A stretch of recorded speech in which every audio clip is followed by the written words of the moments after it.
I'm life and business coach Samantha Sifring, and this is the Online Business Building Mamas podcast, where you learn how to build a wildly successful business from home while raising kids.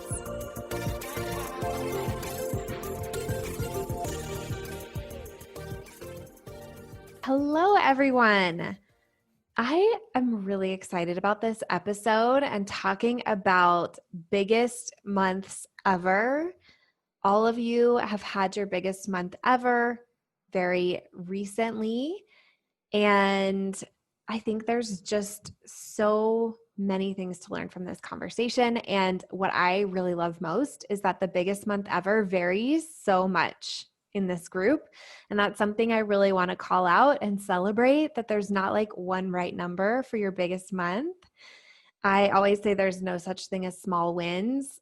All the things are a win, period. We don't have to call them a small win or a big win. And I think for a lot of us, those initial wins in business, like the first $500, the first $1,000, those kinds of things are so much harder than some of the bigger goals you're going to hit later. So I wanted to celebrate all of the biggest months.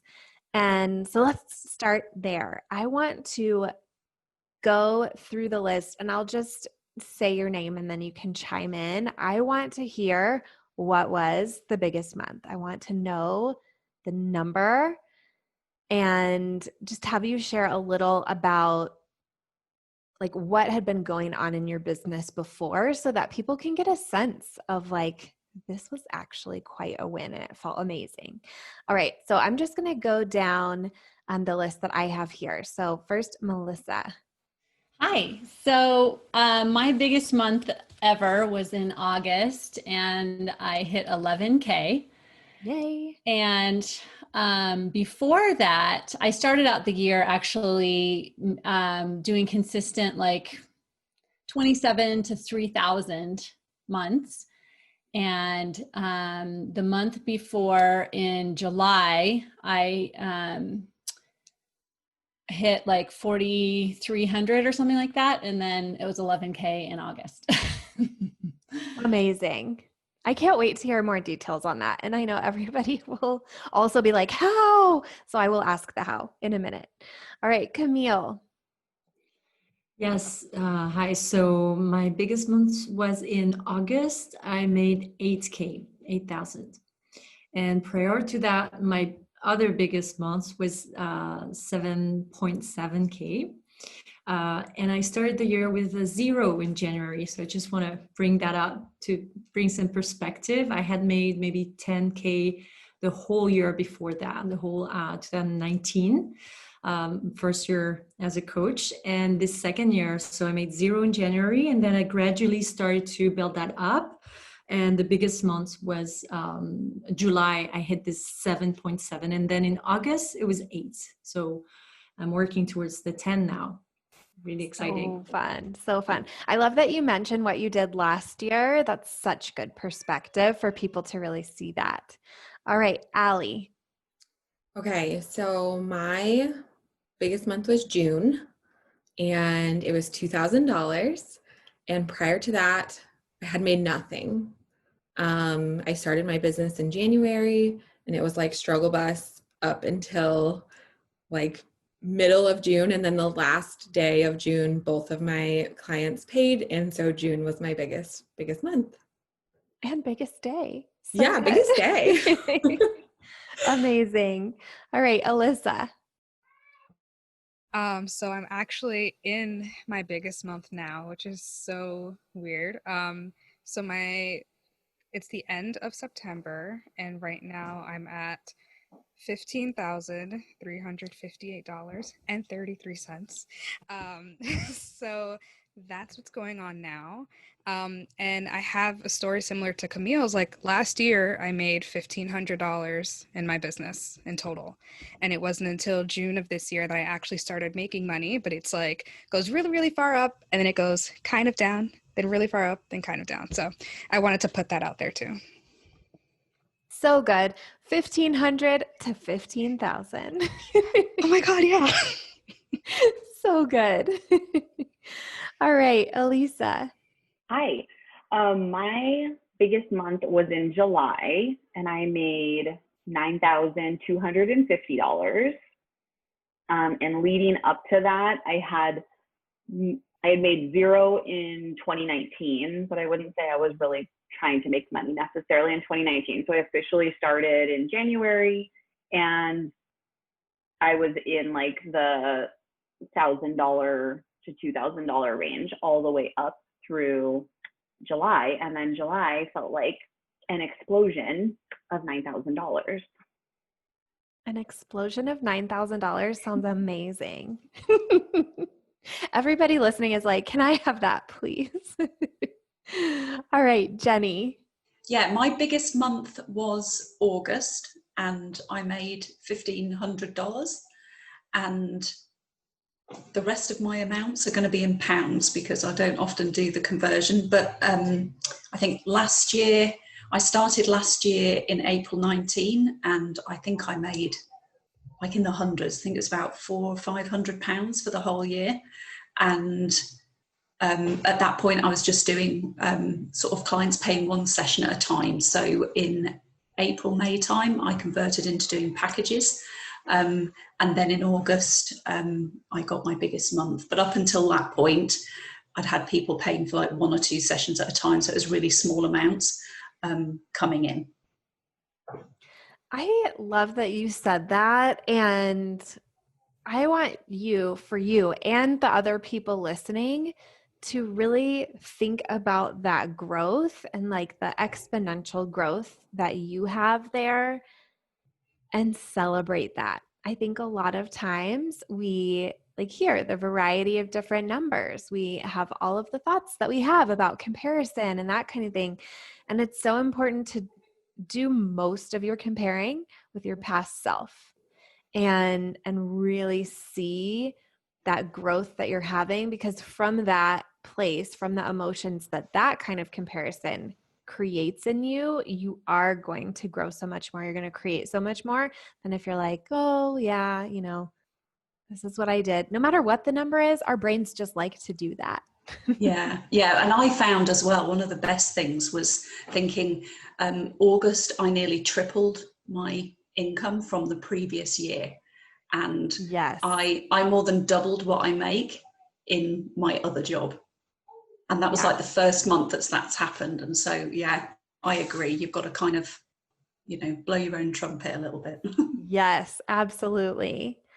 All right, Laura. My highest month was August, and I made $8,025, which is amazing. Last year for 2019, I think I made $200 in my business. So this was just amazing, and that's just the highest month. That doesn't count everything I've made in total. So yeah, that's pretty exciting. So exciting. All right, Sarah C. Well, I earned in 2019, probably it was a good average of about $4,500 per month.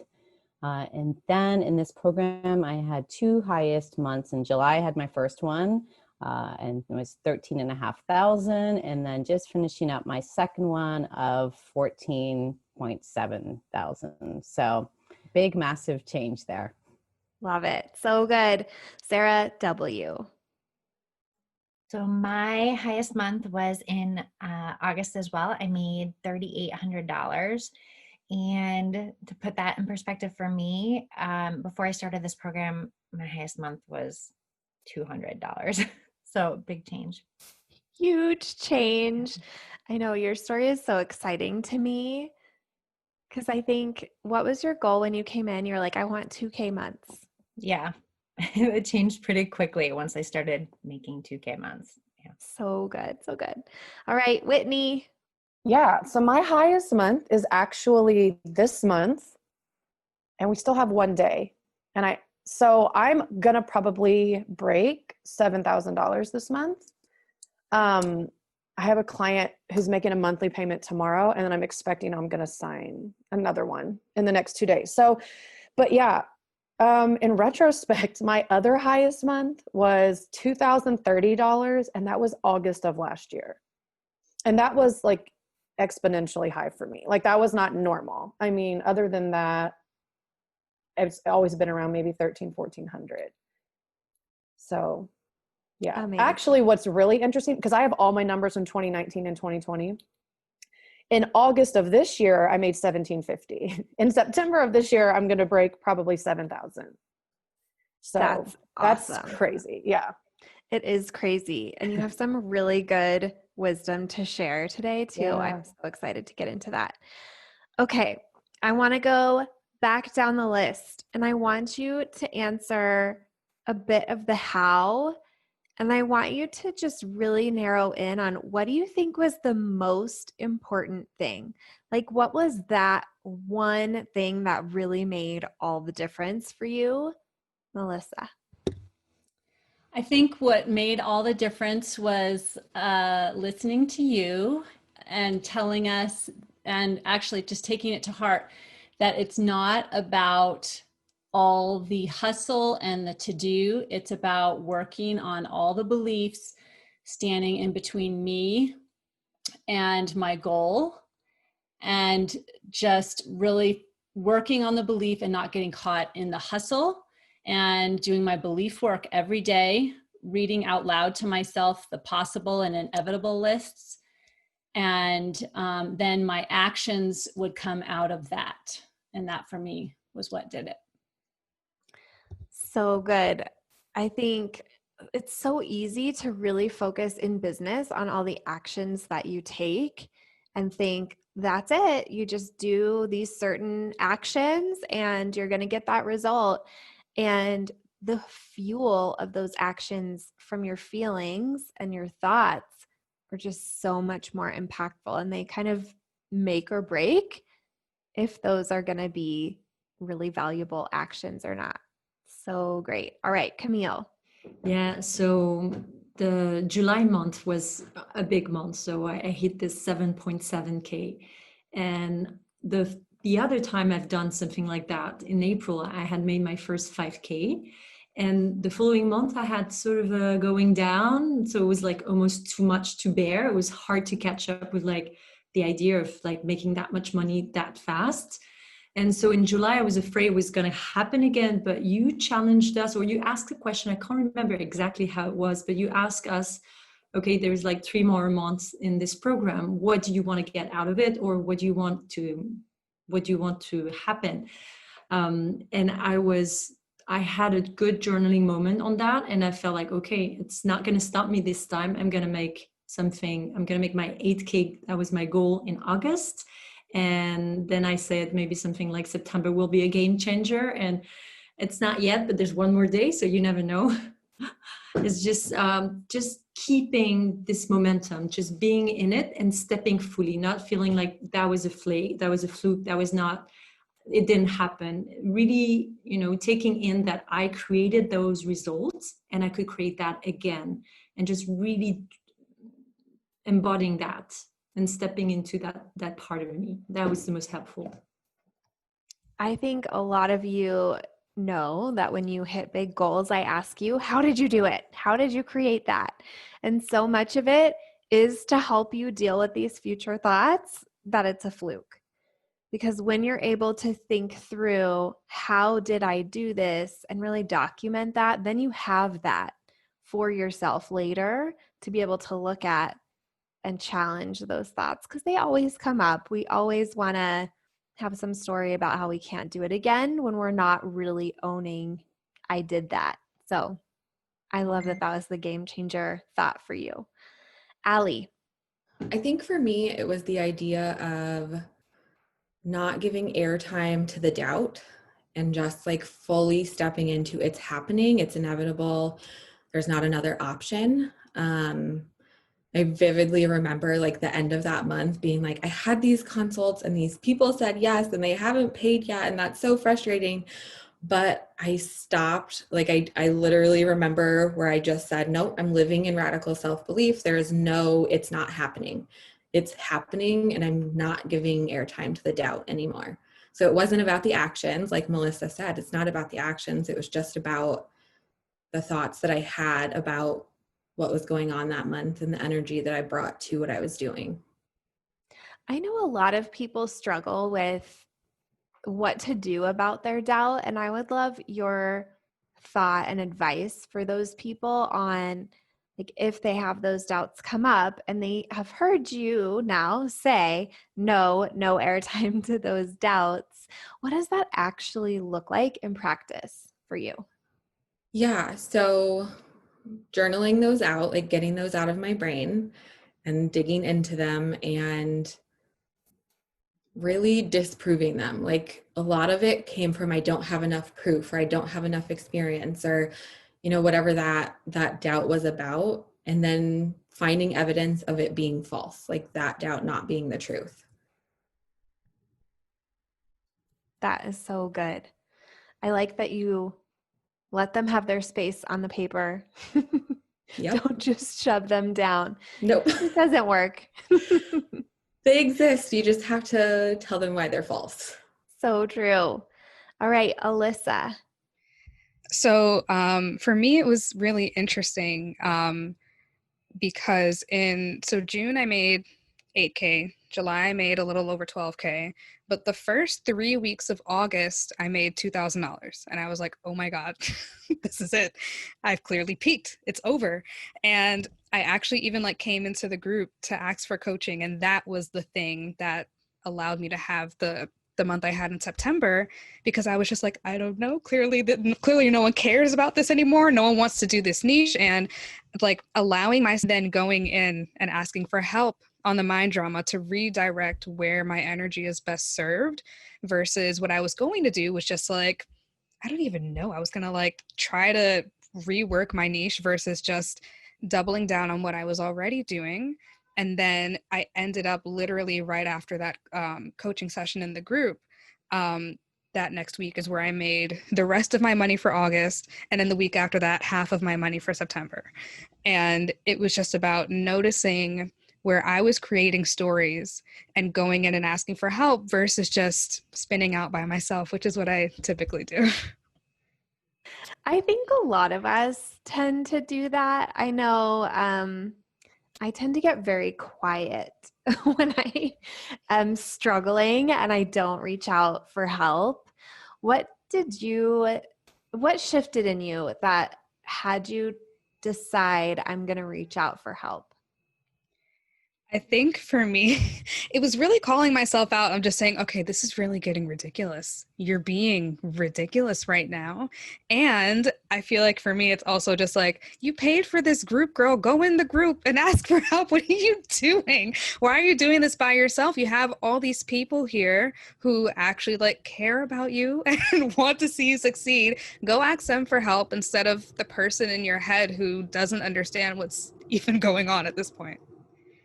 Yeah, so good. I think a lot of us have resources like that for whatever reason don't use in the biggest time of need. So hopefully if anyone is in that boat and listening right now, they are like, okay, I'm going to do it.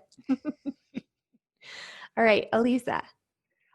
For me, my biggest shift, I would say, is deliberately choosing to believe without evidence and catching myself when my mind would want to go to the negative evidence and keep redirecting back. And this idea of both having faith and feeling fear, they both require us to believe in something that we can't see. So it's literally an option of which one we want to pick.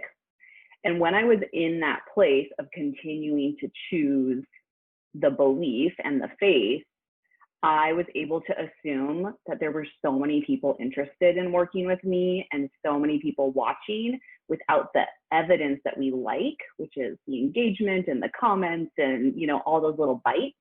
But I was letting myself believe without those. And that created a lot of, not even a lot, a few powerful one-on-one conversations that then turned into clients. I think that's such an important point.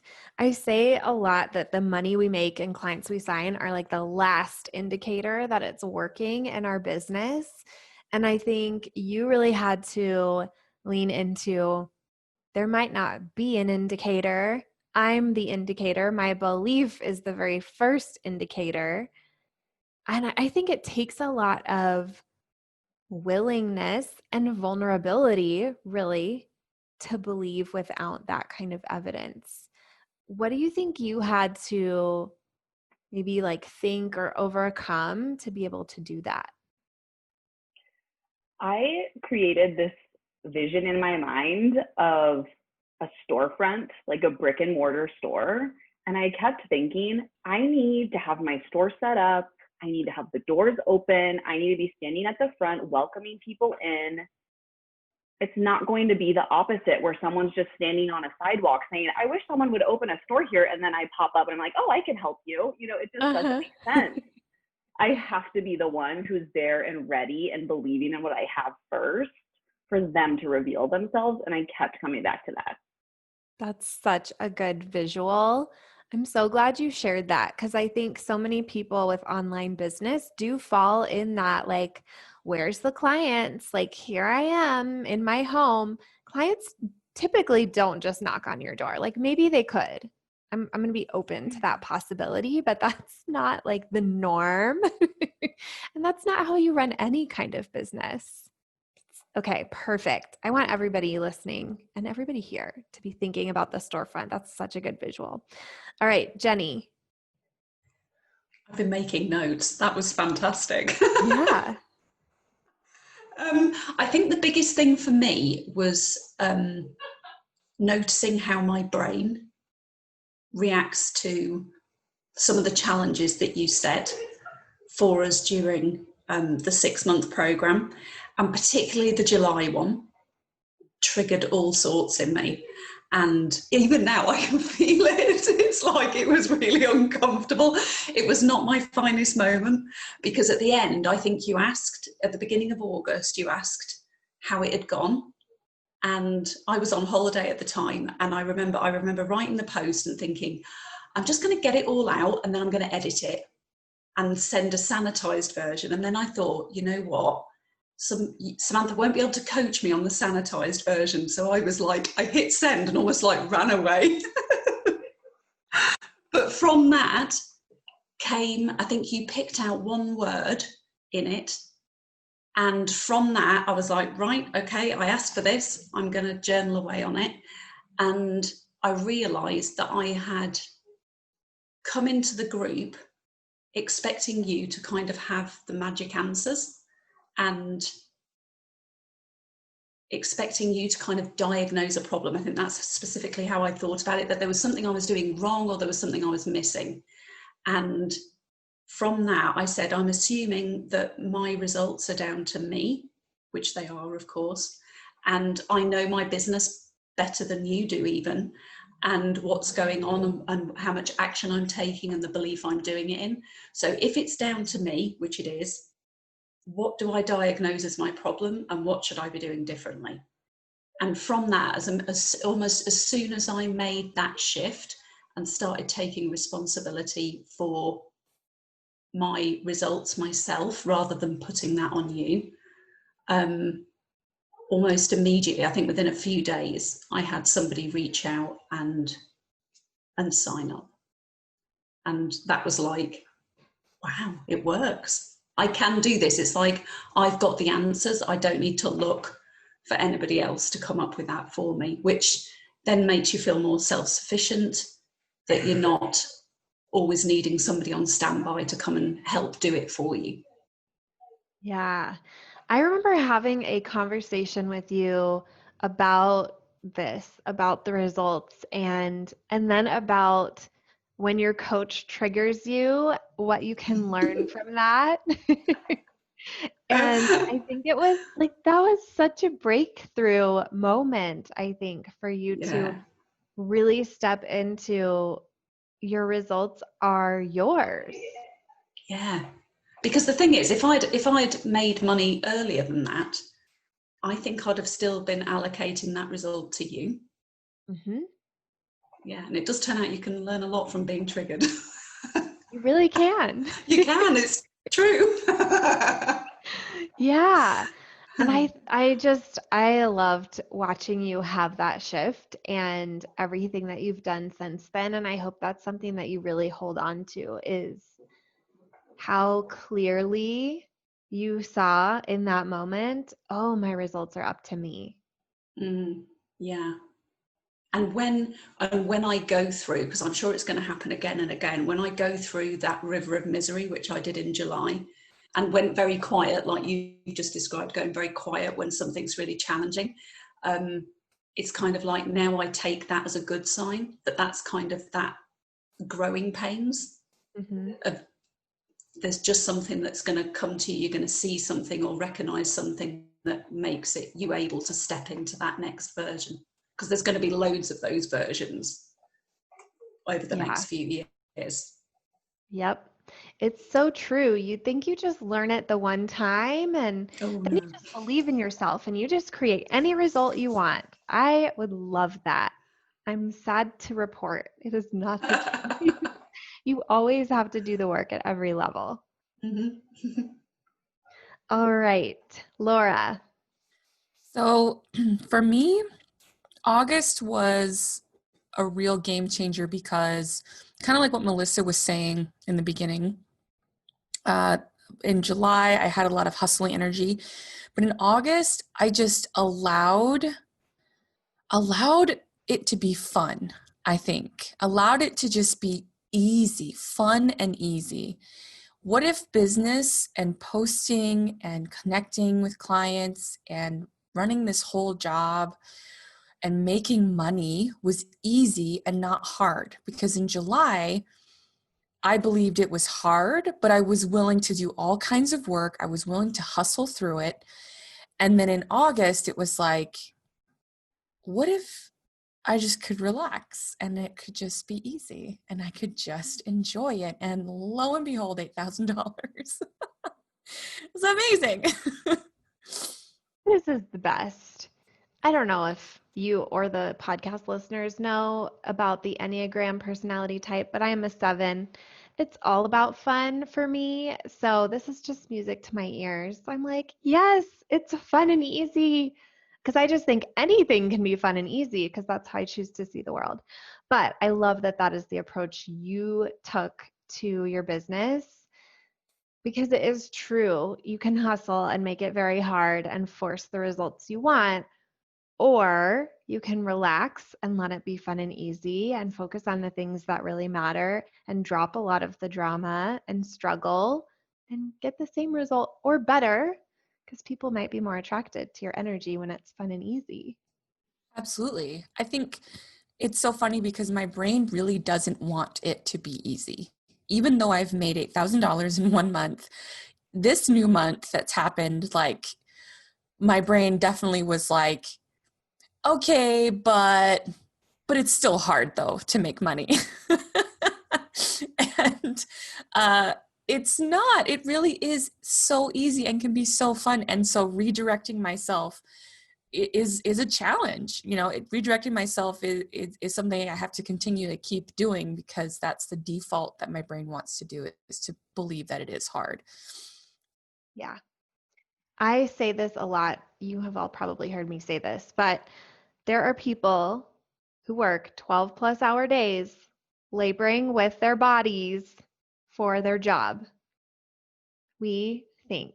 I talk to people and write stuff.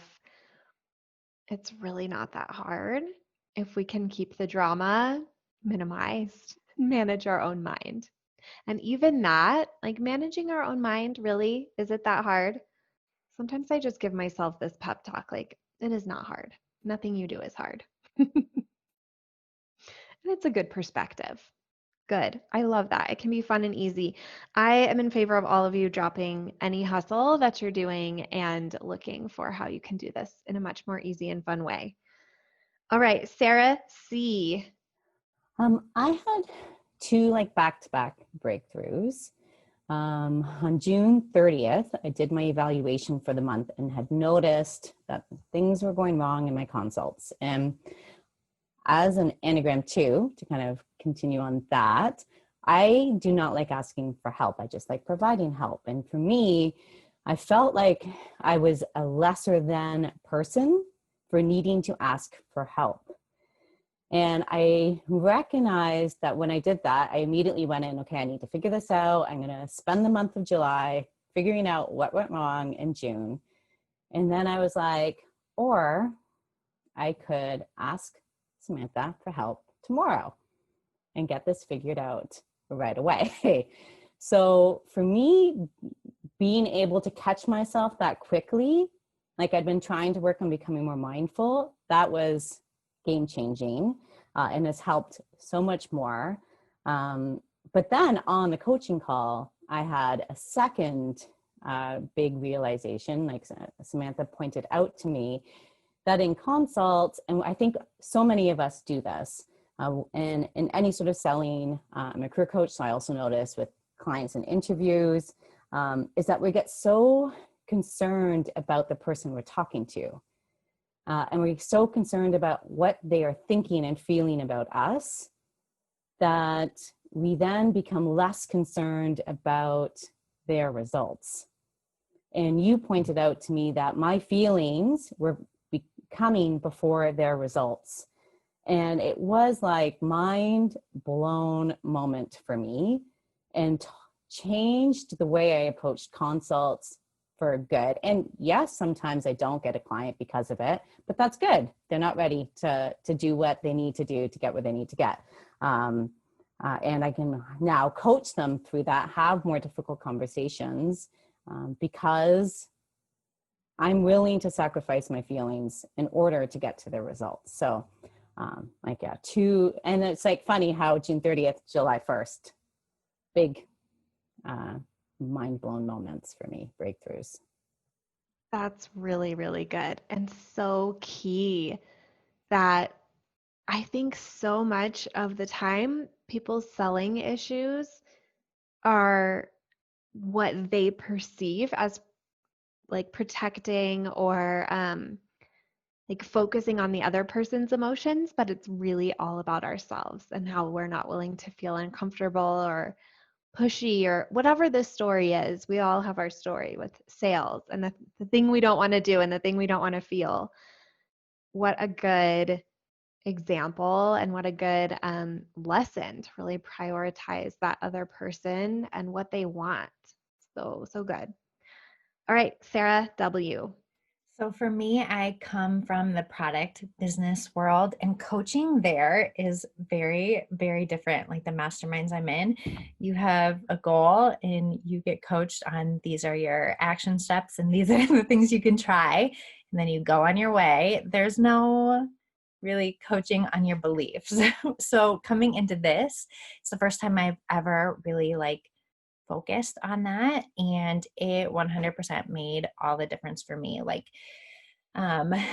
Just working on my belief that there was one client out there, at that very moment, that was ready to work with me, made all the difference in that. Like you were talking about before, my energy, and people were more attracted to my energy. I was more consistent because of that thought, and I was more valuable to my audience because of that thought. And that was probably the one single factor that made such a big difference for me.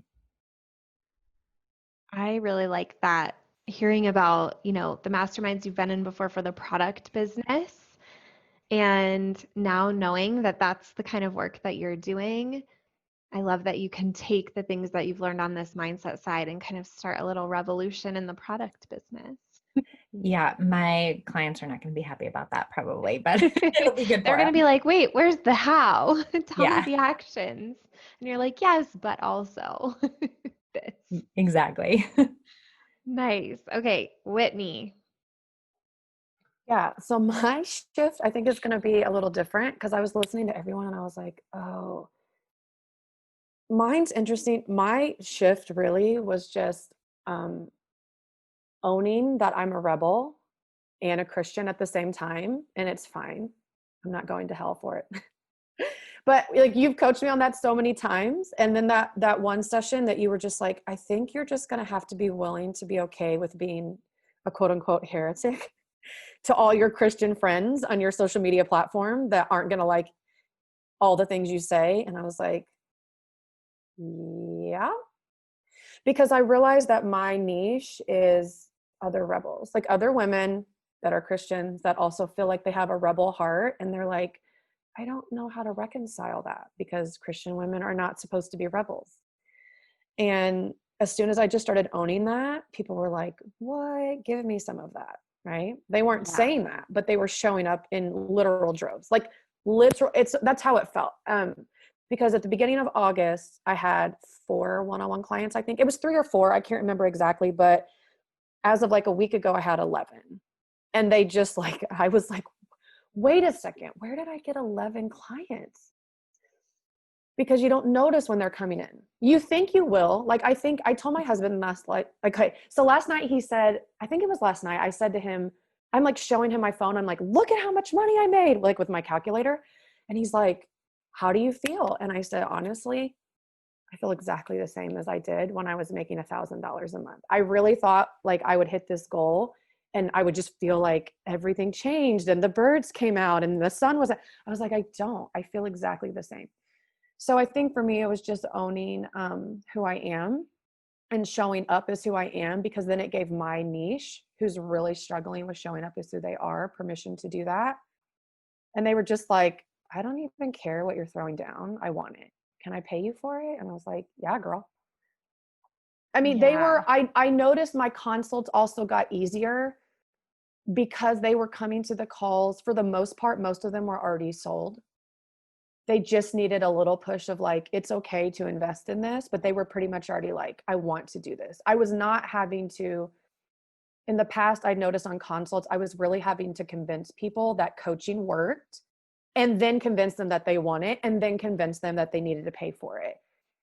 Now it was just me being like, they wanted it. And it was just me coaching them on like, it's okay to spend money on something like this. Yeah. They were like, I feel like you felt like you had to stay in this box and like be yourself, but inside this box only. Yeah. And I was like, there's a lid on this box. You were like, oh, I knew knew I knew it. Cause you guys were talking about the Enneagram. I'm an Enneagram 8, which is like hands down the hardest number to be. They're all hard, but this one's the hardest one because it's not accepted. But you said to me on one call, the Enneagram 8 is called the Challenger. And I remember I was struggling with something with a consult that was going round and round about paying me. And you said, I don't know why you're not just saying these things to her. And I said, well, I don't want her to think that I'm being rude or pushy or, you know, a B word. And you said, Whitney, your clients like you because you're kind of a B sometimes. And I was like, you know what? That's why they're there. That's so funny, but it's why they come to me. They're like, I need you to be a B because that's what I need. I don't need a coach to coddle me. I seek out coaches that are like, no, girl, we're not doing that today. And once I owned that and I was willing to be who I was and be the challenger and be a B sometimes because that's what they need, they were showing up for it. And it felt like they were throwing money at me. Like I was like, oh, you can do this payment plan. I was like, or now I do pay in full. And if you do pay in full, I take $100 off the $2,400. And people were just like, cool, I'll pay in full. And then they were paying like an hour after getting off the consult. And I was like, people are giving me thousands of dollars. Yep. To be yourself. To be myself. And sometimes to boss them around. Like people actually like it when I'm a little bossy. This is fascinating. Yeah. I'm like, duh. Obviously. Yeah. People pay me to be bossy. Oh, this like, oh, okay. Yes. So I hope every bossy woman out there who is trying to like hold back is now going to just unleash herself onto permission the world. Granted. Yes. Be a B and a boss. We are giving her official permission. Yeah. Absolutely. Good. I love it. All right. Now I don't want to call names. I want you to just tell me what surprised you, like anybody who has thoughts about this, when you created this biggest month ever or multiple biggest months ever, what surprised you about it?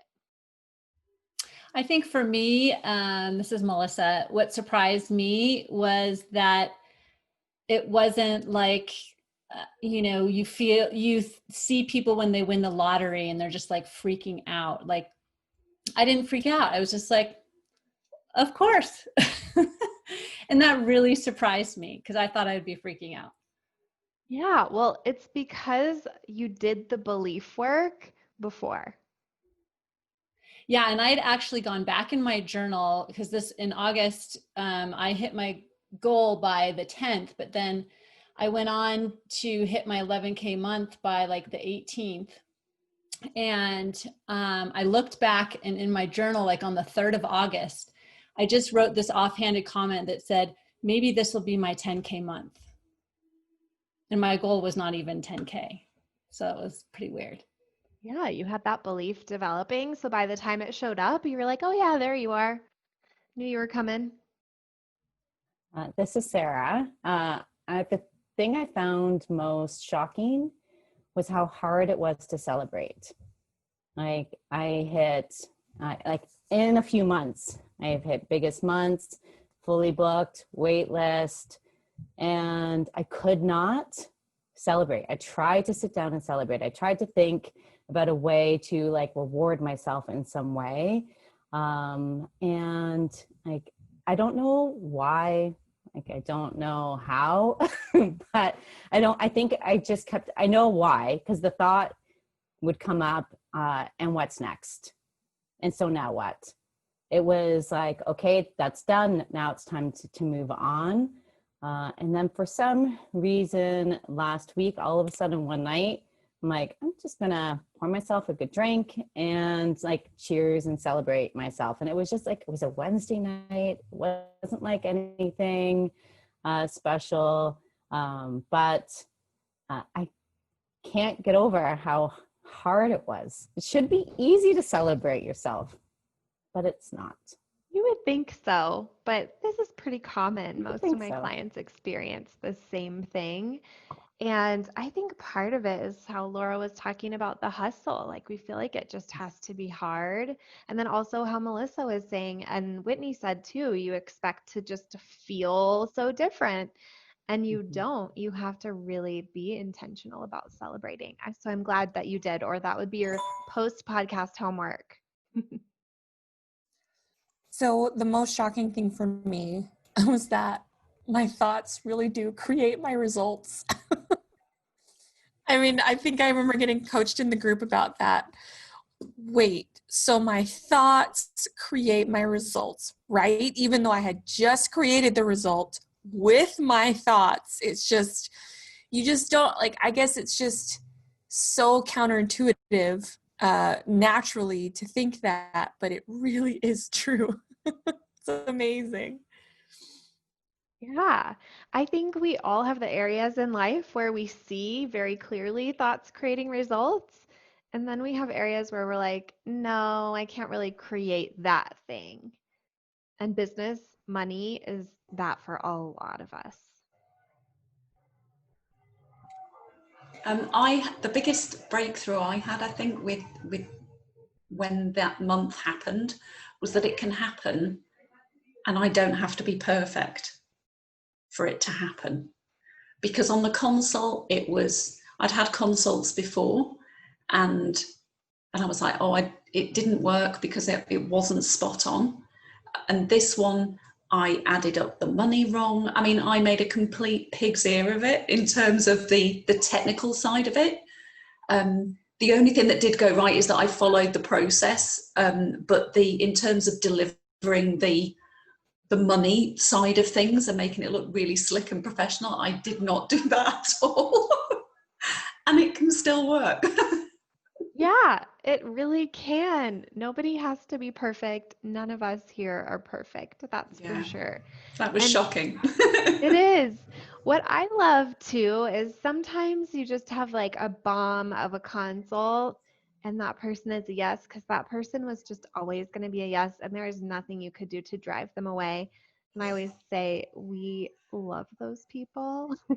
They are like the little breadcrumbs in our business that keep us going. I was surprised by the new set of worries that it brought up for me. So I doubled my client load. And with that, it brought a lot of new crap. Like, will I be able to serve all of them? Can I get them results? And I became very focused on how well they were doing and if I was making it happen. And I was worried about how my success would affect other people in the group. And I was careful with how I said things in the group because I didn't want to hurt other people or bring them down. So it was surprising to see a whole new set of beliefs that I never knew were there that revealed themselves once I had made the money. And it's like, oh, I just have to recenter myself, get coached on this stuff, and kind of, tend to all of these new worries that have come up for me. I think those are really common. I think the first one, particularly with moms, once you bring in a lot of business, then you're like, oh no, how am I going to be able to handle all this? And then I also think that second one, when you're in a group, it can be so tempting to withhold and draw back, not just when you're struggling, but also then when you're succeeding, because you don't want to make other people feel bad and all of that. I think it's actually the power of a group to have the people who are really having breakthroughs and successes share that. And like I was saying with Jenny earlier, the triggering that happens when those things are shared can lead to really big breakthroughs to the people who are triggered by the success, because you learn a lot by what comes up when you are triggered by other people's success. So it is interesting though, like you think once I make the money, the drama's done, and our brain is just an endless fountain of drama. We've got endless amounts. Mm-hmm. Yeah, and in regard to the group piece of that, once I decided that being in the group was the perfect place for me to get the coaching that I needed, it just released so much for me, because every negative thing that came up, I just thought, oh, perfect. This is what I need to get coached on next. Even if it is, I have success and I don't want to report it because I don't want to make someone else feel jealous or whatever. That's an opportunity for me to look at what's going on in my own head. And that's why I loved agreeing with myself that, yes, this is where I'm supposed to be, and where I'll see the most growth if I pay attention. Absolutely. I love that point. And I think for anybody with any decision you make, just have that mentality. This is the perfect place for me. This is exactly where I'm supposed to be, instead of ever questioning, like, oh no, did I make the right choice? Like, there's just no purpose in it. So I really like that thought for sure. All right, who else has some surprises? Yeah, this is Whitney Barbary. This was a funny one, actually. I realized the more unattached I became to money, the more I made. Like, I really was like, I had to realize that money wasn't my air that I breathe. It's not life or death. I started making more money. And I think what attracted that was when I became unattached to the money, I doubled my rates because it needed to happen. You told me this when I got into the mastermind on the interview. You were like, we need to double your rates. And I was like, no. And you were like, fine, go sign 5 clients at the rate you have now. Like, if you need to do that, and then we'll double them. I literally still did not raise my rates until August 1st. Like, I was like, oh, by the way, the mastermind's almost over, but I raised my rates now. Here's what's funny. I doubled my rates, and then all of a sudden the people started showing up and they were paying them. But the funny thing is, I became so unattached to the money that people were almost just throwing it at me. It's kind of how I felt. Like, they were like, here, take it. And I even last week had a client that had signed with me in August, well, very beginning of September, end of August. She messaged me last week and was basically like, I don't think I'm going to pay for the next month. I don't want to finish the 6 months. I'm out. And I coached her on it a little bit, and I realized she was very resistant to the coaching. And I was just like, okay, I don't need the money. Like, I was like, Whitney, you don't need the money. So you tell her what's best for her, because she needs to hear it. But I wasn't attached to the money, like, at all. I was not attached to her sticking with me at all. And then the funny thing was she backed out of the one-on-one coaching. And then like over the week, this was like Friday, on Sunday, she like sent me a message at like 8:00 at night and was like, okay, I'm back in, and then paid me. Like was literally like, resend me the link and then just paid me. And I think it was that unattachment. I think in the world we're in now, especially because everything's gone online, people are used to being hounded by salespeople that like, MLMs, coaches, anyone selling anything. And I think that I was just like, all right, I give you a little bit of coaching. Okay, you're still done. Cool. Like we're still friends on Facebook. Fine, great. And I think maybe for her, because she even texted me and said, okay, I just made the payment. I'm back in. And she actually said to me, you really push me. It makes me very uncomfortable, but you're also kind of addictive. And I was like, yeah. I mean, and it was just that unattachment to like, I'm not here for the money. I'm here for what's best for them. I tried to show her what was best for her. I felt like she was resistant to it. So if she wanted to break away, I was willing to just let her do that. And then in doing that, she was kind of like, well, this is interesting. She's not chasing me down.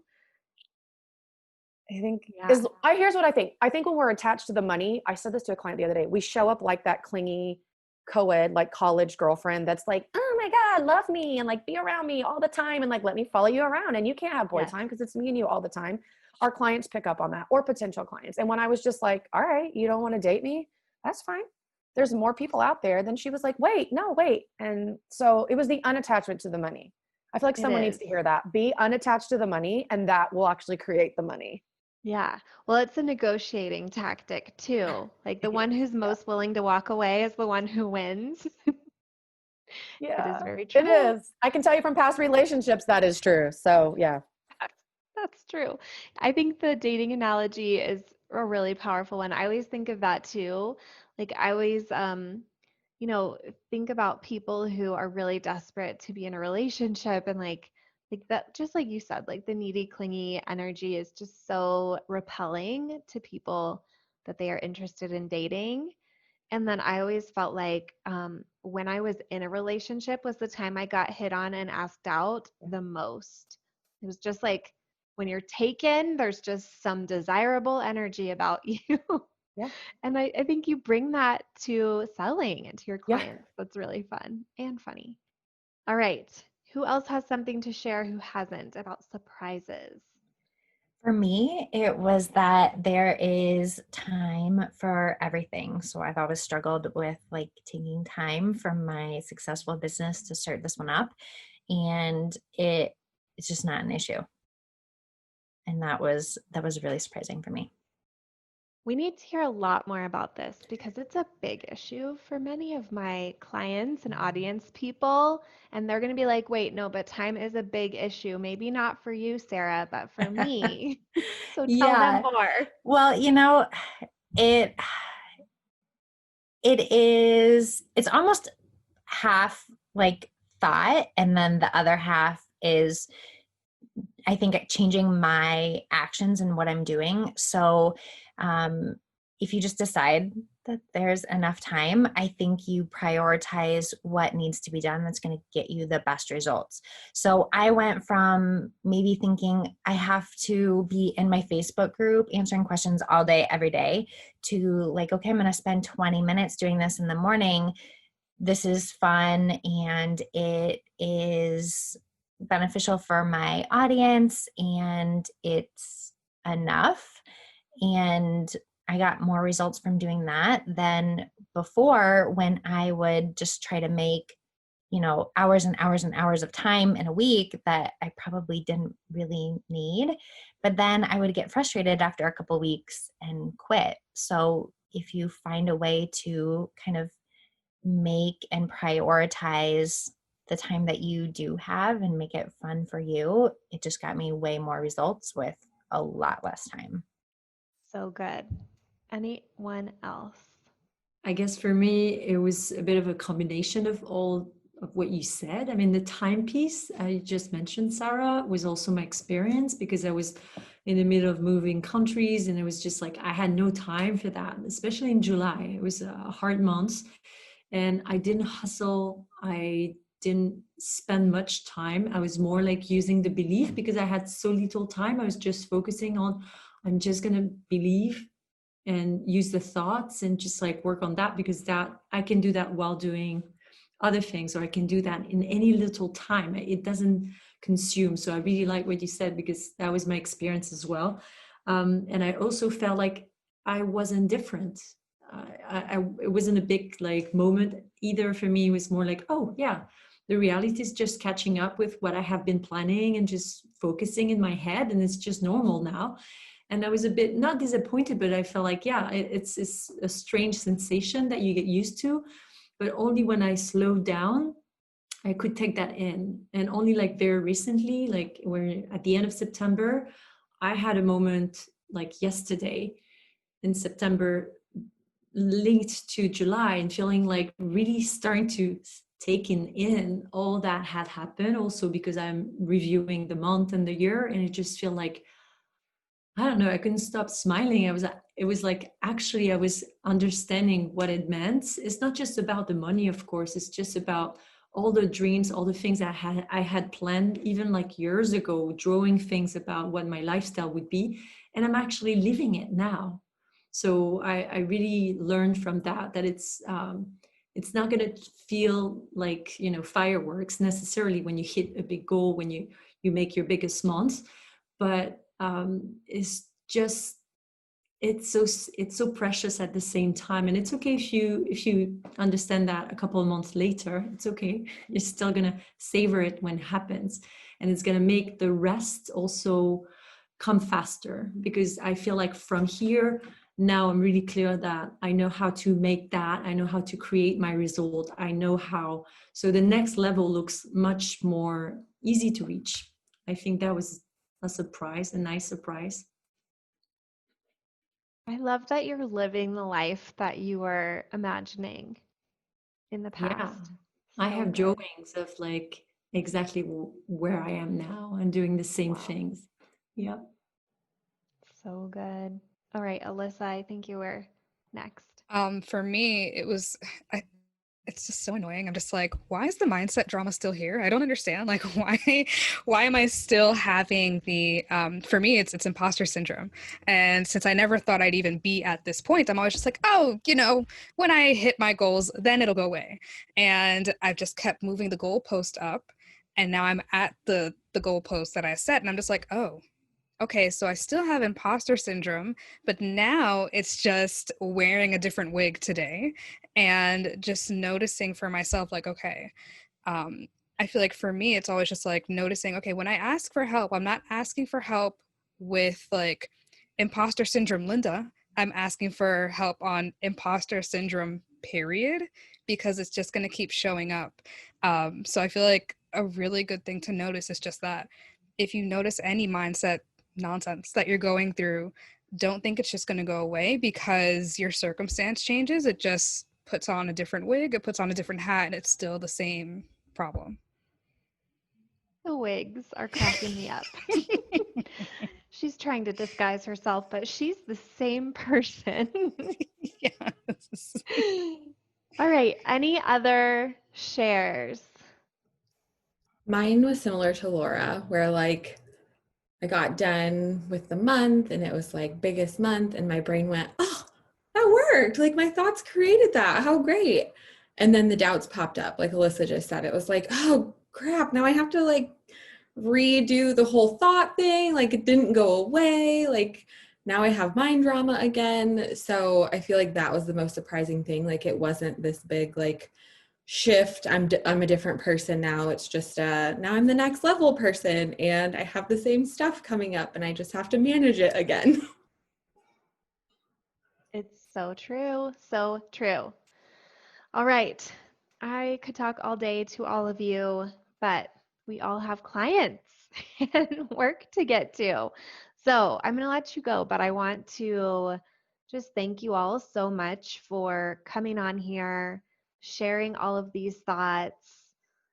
I feel like this is just like a condensed, I don't know, 1 hour of everything that you need to know to go out and be making money and like solve any problem. Like anything that's standing in your way of making money right now, it was solved on this episode. So I really appreciate all of you for sharing that. And I hope you have an amazing rest of your week.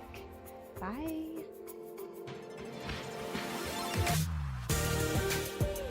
If you like this podcast, I want to invite you to coach with me over in my program, Mama to CEO.